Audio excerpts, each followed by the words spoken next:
Rieccoci insieme. Allora, vediamo il tema di quest'oggi, molto importante, l'occasione, la giornata internazionale contro la violenza sulle donne, ma in realtà è opportuno periodicamente fare il punto su una situazione che continua a manifestarsi e ancor più nei momenti di difficoltà in generale, come stiamo vivendo adesso, di tensione sociale, perché poi le restrizioni provocano degli stress, provocano delle reazioni diverse, soprattutto in persone che hanno anche delle problematiche, perché colui che commette atti di violenza nei confronti della propria compagna, della propria moglie e non riesce a controllarsi, senza dubbio dei problemi egli stesso ne ha.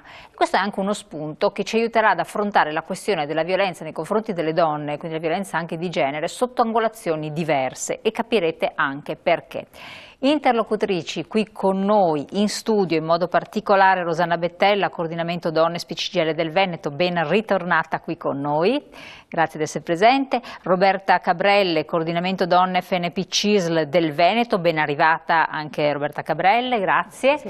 Ben arrivata Lorenza Cervellin, coordinamento donne WILP Veneto, grazie. Collegati invece qui con noi abbiamo il piacere di avere l'avvocatessa Marina Infantolino, penalista del Consiglio dell'Ordine degli Avvocati di Padova. Ben arrivata. Grazie, buonasera. Il dottor Antonio Romeo, che è un counselor, si occupa da tantissimi anni, da più di 10 anni, delle problematiche degli uomini violenti e dello sportello Cambiamento Maschile, ascolto degli uomini maltrattanti. Ben arrivato anche a lei. Grazie. Da un alone di oscurità circondato, quindi questa figura emblematica che ci racconterà la faccia oscura di questo mondo. Allora, per capire, per entrare nel tema, naturalmente i dati servono, i numeri servono, quindi vediamo il nostro servizio di copertina. Ogni 3 giorni in Italia una donna viene uccisa. È il dato incredibile che emerge dal rapporto Eures sul femminicidio nel nostro paese, che nella giornata internazionale contro la violenza sulle donne mette in luce una piaga purtroppo ancora lontana dall'essere estirpata. Nei primi 10 mesi del 2020 le donne vittime di omicidio sono state 91 e, dato ancor più tragico, nell'89% dei casi il femminicidio si è consumato nell'ambito familiare. Lo scorso anno in un caso su 2 è stato preceduto da 1 o più episodi di maltrattamenti, l'apice di un incubo vissuto per mesi, se non addirittura anni, all'interno delle mura domestiche, e il fenomeno in questo 2020 è aumentato durante il periodo del lockdown. Tra marzo e giugno ben 21 delle 26 vittime di femminicidio in famiglia convivevano con il proprio assassino. A Padova, proprio nel periodo della chiusura totale, si è registrata una diminuzione di richiesta d'aiuto ai centri antiviolenza, e questo non perché il fenomeno della violenza sulle donne sia in diminuzione, ma solo per una maggiore difficoltà a chiedere aiuto. La prima cosa che dicono le donne sono le loro paure. Ci chiedono, mi porteranno via i bambini, che cosa succederà, se lo denuncio mi ammazza. Ecco, queste sono le prime cose, ho paura. Noi dobbiamo imparare ad ascoltare le paure delle donne senza stancarci, non sono parole al vento, loro sono le esperte, sanno che cosa stanno vivendo e che cosa hanno vissuto. In Veneto la realtà antiviolenza è composta da 25 centri specifici, 35 sportelli diffusi tra le varie province e 23 case rifugio che nel 2019 hanno fatto registrare oltre 29.000 presenze giornaliere. Una rete di aiuti che fa un grande lavoro, ma che a oggi non è sufficiente. Soprattutto bisogna lavorare a livello culturale, e per questo ogni anno il 25 novembre si tengono ovunque manifestazioni e commemorazioni. A Padova, su richiesta della Commissione per le pari opportunità, le politiche di genere e i diritti civili, è stata scoperta una targa dedicata a tutte le donne vittime di femminicidio. Parlare in continuazione, far cambiare l'aspetto culturale, la civiltà sotto tutti gli aspetti. Non è possibile che continuiamo a fare queste cose, e in particolare maniera solo i giovani stanno aumentando la violenza nei confronti delle donne. È incredibile, sta facendo, è incredibile. Mi vergogno e chiedo scusa veramente alla comunità femminile. Nel 25 novembre facciamo rete con tutte le realtà del territorio, con le altre istituzioni, compresa l'Università di Padova, con cui abbiamo sottoscritto un protocollo di intesa per lavorare insieme su questi temi.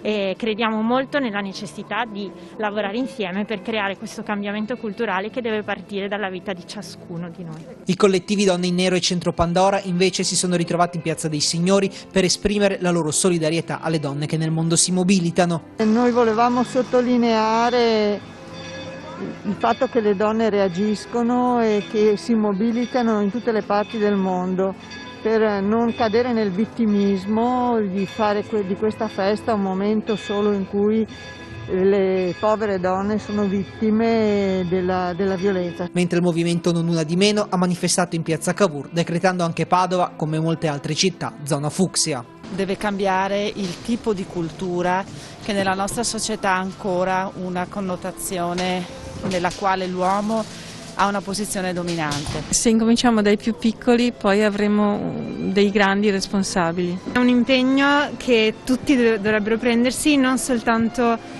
le donne ma anche gli uomini. È un problema che riguarda veramente tutti.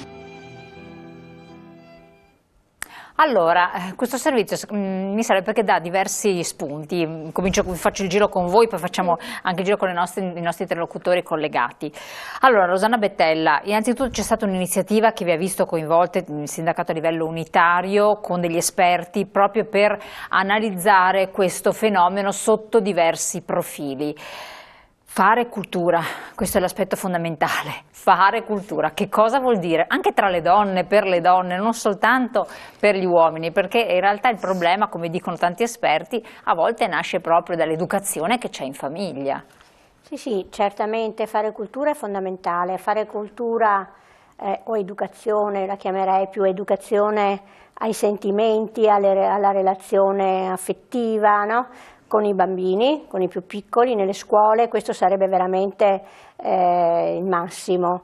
Noi, parlo per il coordinamento donne dello SPI-CGIL, ma credo anche le mie colleghe qui presenti, cerchiamo di farlo anche noi direttamente nelle scuole.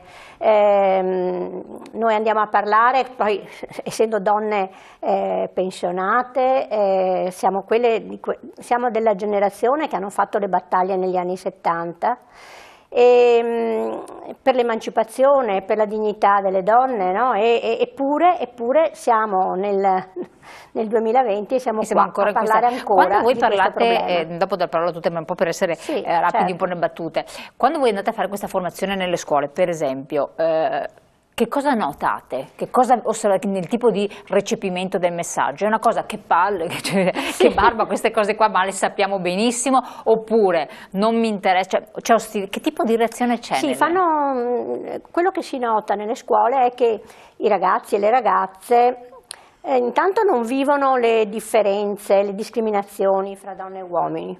Infatti le discriminazioni avvengono dopo, quando entrano nel mondo del lavoro. Già là subito la differenza fra uomo e donna nella nostra società è lampante e allora c'è quasi uno shock, no? Da parte delle lavoratrici, per esempio. E quando sono a scuola, quando i ragazzi e le ragazze, magari queste diversità la possono vivere in certe famiglie, dove c'è una certa educazione ancora di tipo patriarcale, in cui alle bambine, no, vengono assegnati e stabiliti i ruoli, no, i ruoli di genere, che davvero sono ruoli stabiliti culturalmente. Non è che una bambina nasce imparata, come dire, no, per fare le faccende domestiche o quant'altro, no? E quindi il fattore educativo, invece nasce perché ce l'ha biologicamente col DNA che deve giocare con i soldatini, no? E non con le bambole. Ecco, su questo bisogna fare tanto lavoro. Educazione. Chiedo anche a lei, perché poi facciamo il giro un po' di tutte, quanto conta secondo lei l'educazione che è stata impartita, che viene tuttora impartita? Perché a me ha colpito che il sindaco Giordani dicesse tanti giovani, poi però dati alla mano che avete anche voi risulta che giovani sì, ma soprattutto su tante anziane viene perpetrata violenza che sembra paradossale, ma matrimoni consolidati nel tempo dove ci sono questi fatti di violenza a carico di donne anziane, che è sconvolgente. Ma se ci sono anche giovani, perché farà riferimento anche lui dei dati ben precisi, allora tutto nasce senza dubbio da un'educazione, dalla famiglia. Secondo voi che cos'è? È un aspetto, secondo me gioca tutto un aspetto multifattoriale, non è solo la famiglia. È tutto l'insieme. Quando si studia la violenza, di solito la rappresentano come un triangolo, il triangolo di Galtung.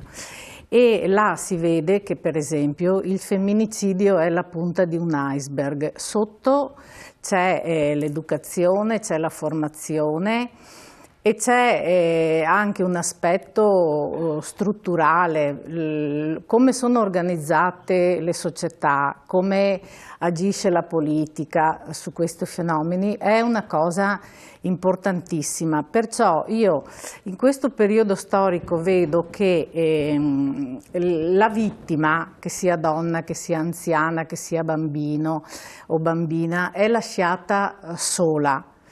E per cui hai voglia tu di educare se tutto intorno è dispari, se niente porta verso la parità, verso le pari opportunità, e questo è, soprattutto in questo momento storico bisogna tenere conto di questo, perché rischiamo veramente di ritornare indietro. Allora formazione sì, educazione sì, ma lavoro, libertà economica, cioè questo è un altro aspetto, la libertà economica, che dopo che andiamo a analizzarlo bisogna bene. Ripensare, secondo me in questo momento bisogna ripensare tutto, perché siamo di fronte a un periodo storico in cui si può parlare di emancipazione mancata proprio, che se non facciamo attenzione, se non ci impegniamo tutti, non si riuscirà ad andare avanti. Sì.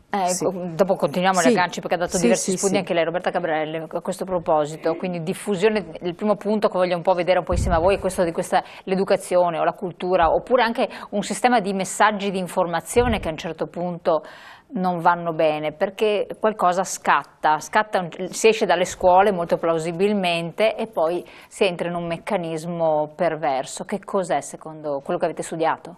Ma diciamo che molto complessa la violenza che è sulle donne, ma anche la cultura che gira attorno alle donne. Ci sono anche gli stereotipi maschili, ma ci sono anche stereotipi femminili, nel senso che le donne e le bambine sono state abituate a essere rappresentate e a rappresentarsi in alcuni modi. Per cui quando parliamo di violenza e la necessità di uscire dalla violenza, dobbiamo, come è stato detto, parlare di cultura e di emancipazione. Io ho ben presente un libro degli anni '80 scritto da una terapeuta americana, Donne che amano troppo. E da lì, secondo me, da questa interpretazione che le donne amano troppo, discende poi tutto il resto, cioè che noi donne, giovani o meno giovani, pensiamo di riuscire con il nostro amore, quindi col nostro impegno, con la nostra dedizione, a risolvere tutti i problemi e a salvare degli uomini. Quindi lo spirito crocerossina. Lo spirito si chiamava la sindrome della crocerossina a quel tempo, adesso magari... Però parte dal presupposto che la donna percepisca che nel compagno con cui sta costruendo un progetto di vita già ci sia qualcosa che non va. Ma certo, ha una grande consapevolezza che ci sono delle cose che non vanno, cioè quando è chiaro che uno, se vivi con un drogato, con un alcolista, con chi è un violento, ti rendi conto che al di là dei momenti di grande magari affettività o di relazioni positive, ti rendi conto che vivi con un amore malato. Allora il problema è anche delle donne. Prendere consapevolezza che non si può pensare assolutamente di salvare gli uomini. Gli uomini sì, si salvano, ma devono essere loro che vogliono salvarsi. Qua ci aggancia anche al discorso che faremo con il dottor Romeo, senza dubbio. Sì, ti faccio finire, poi ci colleghiamo con i nostri interlocutori. Ecco. E quindi direi che è un problema di cultura generalizzata, da quando le bambine, che purtroppo io pensavo fosse risolto questo problema, e invece è ancora stereotipato che le bambine devono agire determinati comportamenti comportamenti, i maschietti degli altri, e quindi si producono degli stereotipi che fanno fatica a essere messi in discussione, anche perché è una manifestazione di potere, cioè un uomo cede con poca facilità il potere atavico che si è costruito e si è conquistato nel tempo, e quindi questo potere atavico rispetto alle donne presuppone grandi campi culturali. Avvocata, chiedo il suo intervento. È collegata? Eccola qua. Allora, è una questione, visto che lei analizza poi le situazioni che devono essere risolte, che poi si sviluppano molto plausibilmente nei tribunali, è questione di un potere esercitato, di una dinamiche psicologiche che si innescano fin dall'inizio e quindi devono essere risolte a monte nella donna che fa certe scelte, che si accompagna a certe persone. È un'escalation che invece a volte è imprevedibile. Che cosa riscontra nella numerosa pratica di tanti anni di attività? Tanti, compatibilmente con la sua età, insomma, non tantissimi, ma insomma. No, beh, insomma, non sono pochi, perché sono più di 20 anni che io mi occupo proprio solo di diritto penale, non solo di reati di questo tipo, ma solo di diritto penale. E io credo che, d'accordissimo con le colleghe, le signore che sono intervenute, è vero un problema culturale, però dobbiamo anche fare un passaggio, come dire, ulteriore. Intanto il problema culturale va affrontato anche con gli uomini, e non solo tra di noi, perché va benissimo che noi ci troviamo e ne parliamo, perché serve per motivarci, e tutte le battaglie si portano avanti sicuramente formando prima di tutto il pensiero, ma io vorrei, e lancio qui un po' una provocazione, che il prossimo 25 novembre questo tipo di conferenze siano organizzate dagli uomini e non solo da noi donne, perché mi sembra un po' che se il problema è culturale, noi per certi versi, perdonatemi l'espressione, ma dobbiamo anche un po' smetterla di suonarcela e cantarcela da sole, ma io vorrei che fossero chiamati a intervenire più uomini in questi eventi, perché a parte il dottor Romeo, che infatti è una figura direi quasi mitologica che vediamo dietro con questa luce particolarissima, io voglio dire che io vorrei davvero che il prossimo 25 novembre non essere invitata io, ma vorrei che fossero tutti uomini. Diamogli l'incarico di organizzare un evento sul tema della violenza sulle donne, perché quello che io riscontro nelle aule di giustizia è una situazione in cui c'è una consapevolezza che è davvero a macchia di leopardo, cioè ci sono ambienti come questo a cui ho il piacere di intervenire, in cui la consapevolezza è molto elevata, cioè si sanno tante cose, si è riflettuto molto, c'è una grande consapevolezza, e poi a volte ti svegli come bruscamente in un'aula di tribunale e senti dei commenti sessisti, o comunque dei commenti che capisci che dietro non c'è nessuna comprensione e nessuna sensibilità per il fenomeno. Che ne so, quando capita la domanda: ma perché lei non ha urlato alla vittima di violenza? E la donna rimane perplessa e dice: ma ha urlato cosa? Che ho i bambini nella camera di fianco e urlo, cosa urlo? Che ci sono i bambini che dormono di fianco, oppure ho subito violenza sul posto di lavoro e io ho paura di perdere il lavoro, oppure vengo minacciata che l'amante che mi sta violentando avrebbe utilizzato un video e l'avrebbe comunicato a mio marito o a mia figlia. Urlo cosa? E allora qui capisci che si parte da un'idea di violenza che è un po' elementare, è l'idea della donna violentata che urla, che è quella sostanzialmente incantonata in un angolo in una strada buia e viene violentata da uno sconosciuto, che è un'ipotesi molto marginale di violenza sulle donne. L'ipotesi più frequente è quella delle donne che subiscono violenza all'interno del matrimonio o dall'ex coniuge, da, come diceva un investigatore padovano importante, quando muore una donna devo domandarmi, e non è uno sconosciuto che l'ha uccisa, è chi ha avuto una relazione con questa donna, chi ce l'ha in quel momento o chi voleva avercela e non ce l'ha avuta. Questi sono i tre indiziati. Certo, lei ha detto, tra l'altro dall'osservazione che ha detto nelle aule di tribunale ci fa capire anche che c'è un'altra dinamica, non è un fattore sociale o culturale di, tra virgolette, basso livello, bassa estrazione culturale o educativa, ma è trasversale, cioè può coinvolgere persone che invece hanno un livello di istruzione alta, perché questa osservazione che viene fatta immagino da un magistrato, un pubblico ministero, anziché da un avvocato di controparte, sono persone che cioè, ti fa riflettere fare osservazioni del genere. Certo che devono difendere, però insomma...